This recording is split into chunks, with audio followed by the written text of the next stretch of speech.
तो बच्चों इस वीडियो के अंदर हम करेंगे क्लास 10th के chapter number 12 surface areas and volumes का एग्जाम्पल नंबर 1।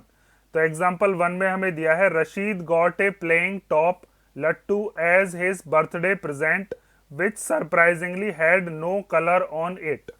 रशीद नाम का कोई बच्चा है, उसको एक लट्टू मिला है उसके बर्थडे प्रेजेंट मतलब गिफ्ट के तौर पर, और उसके ऊपर कोई भी कलर नहीं था।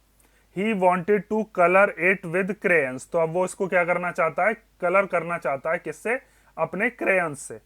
The top is shaped like a cone surmounted bye A hemisphere. और ये जो टॉप है, टॉप मतलब जो लट्टू है, ये लट्टू कैसा है? नीचे से इसमें कोन की शेप बन रखी है और कोन के ऊपर क्या रखा हुआ है? एक हेमिस्फेयर रखा हुआ है, जैसे आधी बॉल हो। The entire top is 5 centimetre in height. और ये पूरा का पूरा जो लट्टू है, इस लट्टू की हाइट यहां से यहां तक कितनी दे रखी है? 5 centimetre. And the diameter of the top is 3.5 centimetre. ये जो लट्टू है, इस लट्टू का यहां से डायमीटर कितना दे रखा है? 3.5। तो जब यहाँ पर सिलेंडर हम देखेंगे तो सिलेंडर की भी जो डायमीटर है वो भी 3.5 हो जाएगी, और जो तुम्हारा हेमिस्फेयर है उसकी भी डायमीटर कितनी हो जाएगी? 3.5। उसके बाद क्या दिया है? Find the area he has to colour. तो बताइए उसे कितने एरिया पर कलर करना होगा। तो सबसे पहले देखो, इसमें पहचान हमें ये चीज करनी है कि हमें कर्व्ड सरफेस एरिया निकालने हैं या टोटल सरफेस एरिया। तो अब आपको यहां पर बताया है उसने कि आपको क्या करना है, इसके अंदर कलर करना है। तो कलर जब आप करोगे तो टॉप के अंदर तो घुस के कलर कर नहीं सकते हम, टॉप की बाहर बाहर वाली सरफेसेस पर हम कर सकते हैं। बाहर वाली सरफेस का मतलब यह है कि जो कोन है, कोन जो है वो, और जो हेमिस्फेयर है वो, उन दोनों का ही हम क्या लेंगे? Curved surface area. और दोनों के कर्व्ड सरफेस एरिया को हम ऐड कर देंगे तो हमें ये पता चल जाएगा कि वो किस एरिया पर क्या करना चाहता है? कलर करना चाहता है। जैसे अगर 1 मिनट के लिए आप ऐसा मान लो कि जैसे ये है, ये जो पेन का कैप है, अगर ये नीचे से कोन की जैसी शेप हो और इसी के ऊपर क्या रख दिया जाए? एक एक बॉल रख दी जाए, आधी बॉल मतलब हेमिस्फेयर टाइप का। तो इसके बाहर बाहर तो पेंट करना है बस इसकी कर्व्ड सरफेस पर। भाई नीचे तो इसमें चोंच होगी, ये वाली जो चोंच है, तो इसकी कर्व्ड सरफेस पर पेंट करेंगे। और इसके ऊपर यहां पर क्या रखा हुआ होगा? इसके ऊपर हम रख देंगे क्या? हेमिस्फेयर। तो हेमिस्फेयर के ही बस बाहर बाहर आप पेंट कर पाओगे। तो हम क्या काम करेंगे? दोनों के कर्व्ड सरफेस एरिया करेंगे ऐड। दोनों का कर्व्ड सरफेस एरिया निकालने के लिए हमारे पास फॉर्मूला होता ही है। हमारे पास कोन का कर्व्ड सरफेस एरिया निकालने के लिए मैंने आपको इंट्रोडक्शन में बताया था कि कोन का कर्व्ड सरफेस एरिया हम कैसे निकालते हैं। वो होता है पाई आर एल। तो आर का मतलब क्या है? रेडियस। तो यहां पर हमारे पास डायमीटर तो है, डायमीटर दे रखी है, कितनी है? 3.5। वहां से हम रेडियस निकाल लेंगे। बात बची किसकी? एल की। अब एल हमारे पास है नहीं, तो पहले हमें एल के बारे में सोचना पड़ेगा। तो मैंने आपको बताया था कि कोन की शेप के अंदर यहां पर एक राइट ट्राइंगल बनता है। राइट ट्राइंगल के अंदर ये वाली जो साइड होती है यहां से यहां तक, उसको हम स्लैंट हाइट कहते हैं, एल। और वहां पर जब हम पाइथागोरस थ्योरम लगाते हैं तो एल स्क्वायर इक्वल टू होता है R square plus H square. Means hypotenuse का स्क्वायर इक्वल टू परपेंडिकुलर का स्क्वायर प्लस बेस का स्क्वायर। ये चीज आप 9th में ही पढ़ चुके हो। तो हमें यहाँ पर इसकी लेंथ निकालनी पड़ेगी, जो कोन है इसकी हमें एल निकालनी पड़ेगी। एल मतलब स्लैंट हाइट। और बात आती है उसके बाद किसकी? ये जो आपका हेमिस्फेयर दे रखा है, तो हेमिस्फेयर का जो कर्व्ड सरफेस एरिया होता है वो क्या होता है? वो होता है 2 पाई आर स्क्वायर। तो आर हमें यहां पर भी चाहिए और आर हमें कोन में भी। पहले हम इसीलिए क्या देखते हैं? आर ही निकाल लेते हैं। ठीक है, तो पहले हम निकालते हैं radius of the top. Top मतलब लट्टू।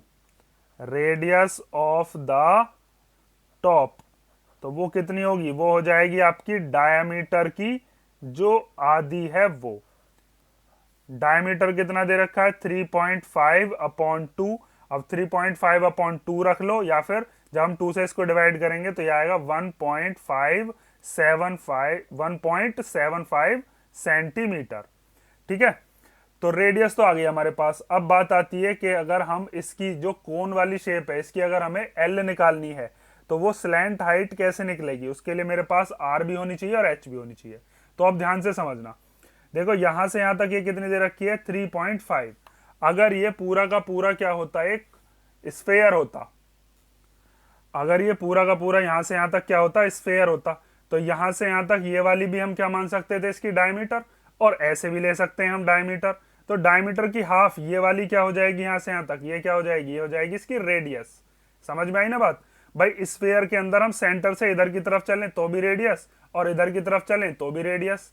अगर मैं ये जो मैंने अभी आपको हेमिस्फीयर दिखाया था, तो इस हेमिस्फीयर के अंदर यहां से लेकर मैं यहां तक चलूं तो भी क्या कहलाएगी, ये रेडियस। और अगर मैं इधर से इधर की तरफ चलूं तो भी क्या कहलाएगी, ये रेडियस कहलाएगी। जैसे स्फीयर में हम किधर की तरफ भी चलें रेडियस ही होती है। तो अगर यहां से लेकर यहां तक ये 3.5 है तो ये भी 3.5 होगी। तो ये वाली कितनी हो जाएगी, यहां से यहां तक ये हो जाएगी 1.75। तो यहां से यहां तक की हमारे पास कितनी आ गई, 1.75 सेंटीमीटर। अब बात बची गई यहां से लेकर और यहां तक कितनी बचेगी। तो इसके लिए तो सिंपल है, अब ये पूरा का पूरा कितना दे रखा है लट्टू आपको, 5 सेंटीमीटर का।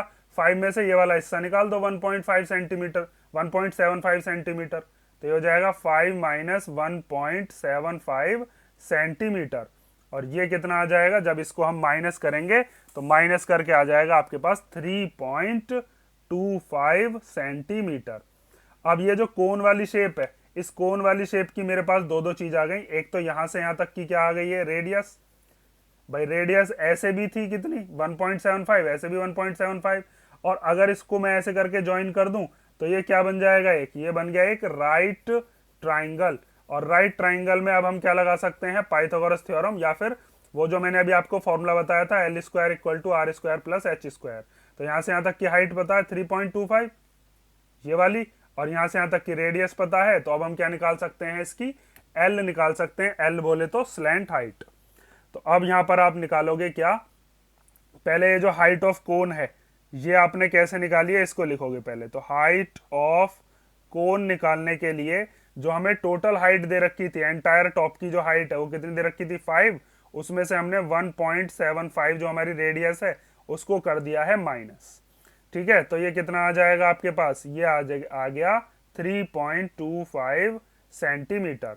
अब हम निकालते हैं slant height of the cone. ठीक है, और स्लैंट हाइट ऑफ कोन को हम किससे डिनोट करते हैं, L से। और उसका फॉर्मूला क्या होता है, उसका फॉर्मूला होता है L स्क्वायर इक्वल टू होता है R square plus H square. तो हम यहाँ पर R की वैल्यू रख सकते हैं। R कितना है हमारे पास, यहां से यहां तक रेडियस अभी निकाला था 1.75 का स्क्वायर, और फिर H का स्क्वायर। H मतलब ये जो इसकी हाइट है ये कितनी है, 3.25 का स्क्वायर।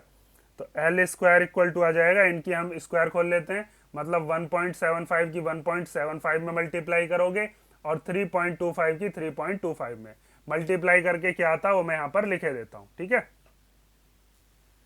1.75 का स्क्वायर खोल के आया हमारा 3.0625, और 3.25 का स्क्वायर खोल के कितना आया, 10.5625।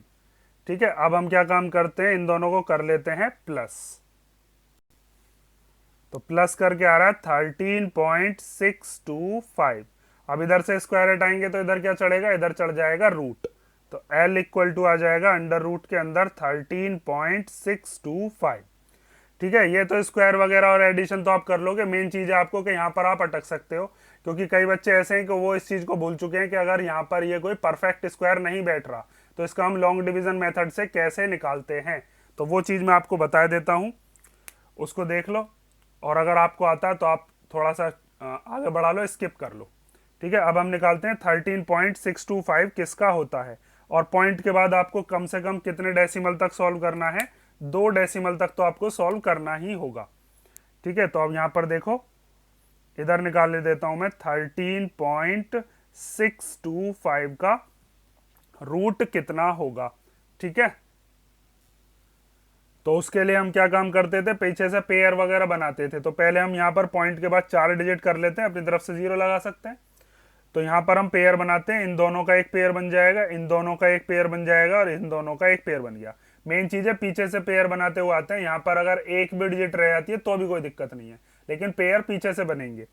ठीक है, तो अब हम जब पेयर बना रहे हैं तो अब हम आपको देखेंगे, हम मतलब ये देखेंगे कि ये जो 13 है, इस 13 से पहले अगर किसी का स्क्वायर आता हो, या 13 ही किसी का स्क्वायर बैठ जाए। तो 13 तो किसी का स्क्वायर होता नहीं है, 13 से पहले आता है 3 का स्क्वायर। भाई 4 का स्क्वायर तो 16 होता है, तो 3 का स्क्वायर कितना होता था, 3 3 जा 9। अब 13 में से 9 गया तो कितना बचेगा 4। ऊपर से पॉइंट आप उतार नहीं सकते तो इस पॉइंट को पहले दोगे ऊपर। अब ये पूरा का पूरा जो पेयर है इस पेयर को नीचे उतारोगे, ये आ गया यहाँ पर 62। उसके बाद इन दोनों को प्लस करते थे, 3 और 3 कितना हो गया, 3 और 3 हो गया 6। अब 6 के आगे आपको ऐसी कोई डिजिट लगानी है कि वो 462 आ जाए या 462 से छोटा आ जाए, और जो भी डिजिट हम लगाएंगे उसी डिजिट से मल्टीप्लाई करेंगे। जैसे अगर आपने ये जो 6 है इस 6 के आगे 5 लगाया तो आप 5 से ही मल्टीप्लाई कर सकते हो। तो 5 5 जा 25 का 5 कैरी 2, 5 6 जा 30 और 2 32। तो 5 लगा कर क्या आया 325। तो आगे लगा के देखते हैं अब। तो 6 के आगे हमने 6 लगाया तो हम 6 से ही मल्टीप्लाई करेंगे। तो 6 6 जा 36 का 6 कैरी 3, 6 6 जा 36 और 3 कितना हो गया 39। ये भी इससे छोटा आ रहा है। एक और करके देखते हैं। तो 6 के आगे हमने क्या लगाया 7, इस वाले 6 के आगे 7 लगा लिया। तो अब 7 से ही मल्टीप्लाई करेंगे। तो 7 7 जा 49 का 9 कैरी 4, फिर 7 6 जा 42, 42 और 4 कितने हो गए 46। तो ये तो बड़ा आ रहा है, तो हमें क्या लेना है जो स्मॉल वाला है इससे, वो कितना है 396, और वो कितने जा करने पर आया था 6 जा पर। मतलब यहां पर भी 6 लगाएंगे और यहां पर भी 6, तो ये आ गया 396। अब इसको कर लेते हैं माइनस। तो जब आप माइनस करोगे तो माइनस करके कितना आएगा, इधर से कैरी ले लेते हैं तो ये हो जाएगा यहाँ पर 12, और 12 में से 6 गया तो कितना बचेगा 6। यहाँ पर कितना बचेगा 5, और जब यहाँ पर 5 बचा तो 15 में से जब 9 गया तो कितना बचेगा 6। ऊपर से क्या उतारेंगे ये वाला 5 और 0। ठीक है। अब उसके बाद क्या करते थे 66 में 6 को क्या करेंगे प्लस। जैसे यहाँ पर पहले 3 और 3 को प्लस करके क्या लिखा था ये वाला 6, ऐसे ही अब 66 में 6 को प्लस करेंगे तो कितना आएगा, ये आ जाएगा 72। अब 72 के आगे ऐसा कोई नंबर लगाइए कि इससे छोटा आ जाए। ठीक है। तो हमने 72 के आगे जैसे मान लीजिए हमने लगाया 8 लगा लिया, तो आप 8 से ही मल्टीप्लाई करेंगे। तो 8 8 जा 64 का 4 कैरी 6, 8 2 जा 16 और 6 कितने हो गए 22, 22 का 2 कैरी 2, 8 7 जा 56 और 2 कितने हो गए 58। तो और लगा के देखते हैं। 9 लगाया तो 9 से ही 9 से बड़ी डिजिट नहीं लगा सकते, ये ध्यान रखना। 9 मतलब एक ही डिजिट लगा सकते हैं, तो 9 सबसे बड़ी डिजिट है। इसको और लगा के देखा हमने तो 9 9 जा 81 का 1 कैरी 8, 9 2 जा 18 और 8 कितने हो गए 18 और 8 हो गए 26 का 6 कैरी 2, 9 7 जा 63 और 2 कितना हो गया 65। तो इससे छोटा ही आ रहा है, तो हम यहाँ पर क्या लगा लेते हैं 9 यहाँ पर लगा लिया हमने और 9 ही यहाँ पर। तो ये आ गया 6561। माइनस करके क्या आएगा उससे मुझे मतलब नहीं है, लेकिन मेन मेरा कितना आ गया L इक्वल टू आ गया लगभग 3.69 अप्रोक्स। ठीक है। क्योंकि इसके आगे भी सॉल्व होता रहेगा, इसके आगे और जीरो बढ़ा लो, परफेक्ट स्क्वायर तो है नहीं। तो अब यहां पर अगर ये वाला नंबर आता है आपका 5 से बड़ा, तो ये राउंड ऑफ होकर इधर की तरफ एक दे जाता है इसको, और ये खुद खत्म हो जाता है। तो L इक्वल टू कितना आ जाएगा 3.7 सेंटीमीटर। अब हमारे पास L भी आ चुकी है, R भी आ चुकी है। अब सीधा सिंपल बस फॉर्मूला लगाना और हमारा सॉल्यूशन हो जाएगा। तो अब देखते हैं हम यहां पर area he has to colour. ठीक है। तो अब आप यहां पर लिखोगे area of the top, top means क्या है यहां पर लट्टू। Area of the top he has to colour. तो कौन कौन सी सरफेस पर वो हाथ फिरा सकता है। ठीक है। यहां पर हम देख सकते हैं कि वो एक तो कोन की जो आउटर सरफेस होगी, जो कर्व्ड सरफेस एरिया होगा उस पर, और जो हमारा हेमिस्फेयर दे रखा है उसके भी कर्व्ड सरफेस पर ही हाथ फिरा सकता है, कलर कर सकता है। तो आप यहां पर लिखोगे हमें निकालना है एक तो curved surface area of cone, और साथ में हमें curved surface area of hemisphere. ठीक है। और यहां पर दोनों के ही फॉर्मूले हम जानते हैं। कोन का होता है आपका पाई आर एल, और हेमिस्फेयर का होता है 2 पाई आर स्क्वायर। अब हम देख रहे हैं कि दोनों में ही पाई तो आ ही रहा है, तो उसको भी हम कॉमन ले सकते हैं, और दोनों की जो रेडियस है वो भी इक्वल है। भाई ये दोनों के दोनों टॉप जो बना हुआ है, ये कोन वाली जो शेप है उसकी भी वही बैठेगी, और जो हमारा हेमिस्फेयर है उसकी भी वही बैठेगी। ये तो दोनों की सेम ही है। तो हम यहाँ पर दोनों में से क्या क्या चीजें कॉमन ले सकते हैं, यहाँ से हम पाई भी कॉमन ले लेते हैं और आर भी कॉमन ले लेते हैं। यहाँ पर क्या बचेगा, बस एल, और यहाँ पर क्या बचेगा, एक तो 2 बचेगा और एक आर बचेगा, क्योंकि एक आर तो कॉमन ले लिया, आर स्क्वायर है तो मतलब एक आर क्या आ गया, कॉमन आ गया। ठीक है, अब पाई की वैल्यू क्वेश्चन में इसने बताई थी, वो कितनी लेनी है हमें, 22/7, तो वो रख लेते हैं। आर की जगह आपकी मर्जी है, आप 3.5/2 रखो या 1.75 रखो, जो भी आपको इजी कैलकुलेशन लगे उसके हिसाब से। मैं इसको रख लेता हूं यहां पर कितना, 3.5/2। ये क्यों रखा है, ताकि ये 2 से कैंसिल हो जाएगा, 7 से कैंसिल हो जाएगा इजीली। अब एल की जगह पर क्या रखेंगे, एल कितनी आई है, अभी हमने निकाल ली थी, इसीलिए तो निकाली थी ये, तो ये हो गई 3.7 प्लस 2 इंटू आर। अब आर की जगह कौन सा रखें, इसे रख लो या इसे रख लो, मर्जी आपकी। तो मैं यहां पर रख देता हूं 3.5/2। ठीक है, अब इसकी कैलकुलेशन कर लो, तो 2 से कैंसिल हो गया कितनी बार, 11 बार। ठीक है, 7 से कट जाएगा कितनी बार, 7 से कट जाएगा 0.5 बार। यहां पर इस 2 से 2 कैंसिल हो गया 1 बार, तो यहां पर कितना आया, 11 5 जा कितना हो गया, 55, और एक से पहले इसमें पॉइंट था तो यहां पर भी एक से पहले पीछे से पॉइंट लगा दिया। और फिर यहां पर है 3.7 प्लस 1 की मल्टीप्लाई 3.5 में करेंगे तो 3.5 ही आएगा। 5.5 इन दोनों को कर लेते हैं प्लस, तो प्लस करके कितना आएगा, 5 और 7 12 का 2, कैरी 1, 3 और 3 हो गए 6, 6 और 1 कितना हो गया 7, तो ये आ गया 7.2। अब इन दोनों की मल्टीप्लीकेशन कर लेते हैं, तो 5 5 की मल्टीप्लाई 7 2 में कर लिए, 2 5 जा 10 का 0, कैरी 1, 2 5 जा 10 और 1 कितना हो गया 11, 7 5 जा 35 का 5, कैरी 3, 7 5 जा 35 और 3 कितने हो गए 38, ये 0 आ गया, 5 और 1 हो गए 6, 8 और 1 हो गया 9, और ये आ गया 3। अब एक से पहले इसमें पॉइंट था, एक से पहले इसमें, तो आंसर में भी हमारा 2 से पहले क्या आएगा, पॉइंट पीछे से, तो ये आ जाएगा 39.60 सेंटीमीटर स्क्वायर। ठीक है, और यही क्या है, यही वो एरिया है जो रशीद को उस लट्टू के ऊपर पेंट करना है। ठीक है, ये चीज आप समझ गए ना। तो इसमें बस आपको मेन चीज यही ध्यान रखनी है कि यहाँ पर हम कर्व्ड सरफेस एरिया क्यों निकाल रहे हैं, क्योंकि सबसे ज्यादा कंफ्यूजन बच्चे को इसी में ही होगी।